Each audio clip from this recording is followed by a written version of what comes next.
السلام علیکم ورحمۃ اللہ وبرکاتہ۔ سیرت النبی صلی اللہ علیہ وسلم قسط نمبر 6۔ اگر آپ کو ہماری یہ کاوش پسند ہے تو کمنٹ میں سبحان اللہ ضرور لکھیں، اور اگر چینل پر نئے ہیں تو سبسکرائب بھی کر دیں، شکریہ۔ ناظرین محترم، اپنی منت پوری کرو، یعنی ایک بیٹے کو ذبح کرو۔ حضرت عبد المطلب کو یہ حکم اس وقت دیا گیا جب وہ اپنی منت بھول چکے تھے۔ پہلے خواب میں ان سے کہا گیا منت پوری کرو۔ انہوں نے ایک مینڈھا ذبح کر کے غریبوں کو کھلا دیا۔ پھر خواب آیا اس سے بڑی پیش کرو۔ اس مرتبہ انہوں نے ایک بیل ذبح کر دیا۔ خواب میں پھر یہی کہا گیا اس سے بھی بڑی پیش کرو۔ اب انہوں نے اونٹ ذبح کیا۔ پھر خواب آیا اس سے بھی بڑی چیز پیش کرو۔ انہوں نے پوچھا اس سے بھی بڑی چیز کیا ہے؟ تب کہا گیا اپنے بیٹوں میں سے کسی کو ذبح کرو، جیسا کہ تم نے منت مانی تھی۔ اب انہیں اپنی منت یاد آئی، اپنے بیٹوں کو جمع کیا، ان سے منت کا ذکر کیا۔ سب کے سر جھک گئے، کون خود کو ذبح کرواتا؟ آخر حضرت عبداللہ بولے ابا جان آپ مجھے ذبح کر دیں۔ یہ سب سے چھوٹے تھے، سب سے خوبصورت تھے، سب سے زیادہ محبت بھی حضرت عبد المطلب کو انہی سے تھی، لہذا انہوں نے قرآن دازی کرنے کا ارادہ کیا۔ تمام بیٹوں کے نام لکھ کر قرعہ ڈالا گیا۔ حضرت عبداللہ کا نام نکلا۔ اب انہوں نے چھری لی، حضرت عبداللہ کو بازو سے پکڑا اور انہیں ذبح کرنے کے لیے نیچے لٹا دیا۔ جو ہی باپ نے بیٹے کو لٹایا، عباس سے ضبط نہ ہو سکا، فوراً آگے بڑھے اور بھائی کو کھینچ لیا۔ اس وقت یہ خود بھی چھوٹے سے تھے۔ ادھر باپ نے حضرت عبداللہ کو کھینچا۔ اس کھینچا تانی میں حضرت عبداللہ کے چہرے پر خراشیں بھی آئی۔ ان خراشوں کے نشانات مرتے دم تک باقی رہے۔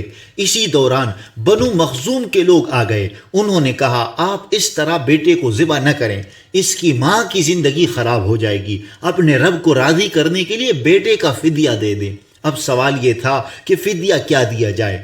اس کی ترکیب یہ بتائی گئی کہ کاغذ کے ایک کاغذ پر 10 اونٹ لکھے جائیں، دوسرے پر حضرت عبداللہ کا نام لکھا جائے۔ اگر 10 اونٹ والی پرچی نکلے تو 10 اونٹ قربان کر دیے جائیں، اگر حضرت عبداللہ والی پرچی نکلے تو 10 اونٹ کا اضافہ کر دیا جائے۔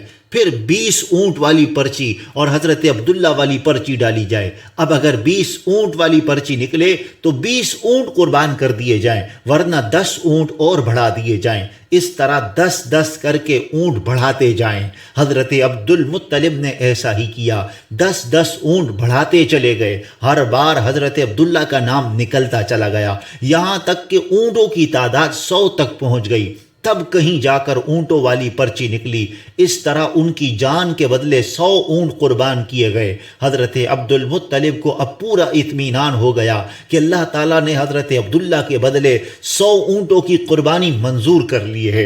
انہوں نے کعبے کے پاس 100 اونٹ قربان کیے اور کسی کو کھانے سے نہ روکا۔ سب انسانوں، جانوروں اور پرندوں نے ان کو کھایا۔ امام زہری کہتے ہیں حضرت عبد المطلب پہلے آدمی ہیں جنہوں نے آدمی کی جان کی قیمت 100 اونٹ دینے کا طریقہ شروع کیا۔ اس سے پہلے 10 اونٹ دیے جاتے تھے۔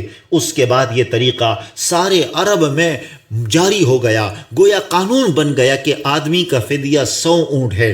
نبی کریم صلی اللہ علیہ وسلم کے سامنے جب یہ ذکر آیا تو آپ نے اس فدیے کی تصدیق فرمائی، یعنی فرمایا کہ یہ درست ہے، اور اسی بنیاد پر نبی کریم صلی اللہ علیہ وسلم فرماتے ہیں میں 2 ذبیحوں یعنی حضرت اسماعیل علیہ السلام اور حضرت عبداللہ کی اولاد ہوں۔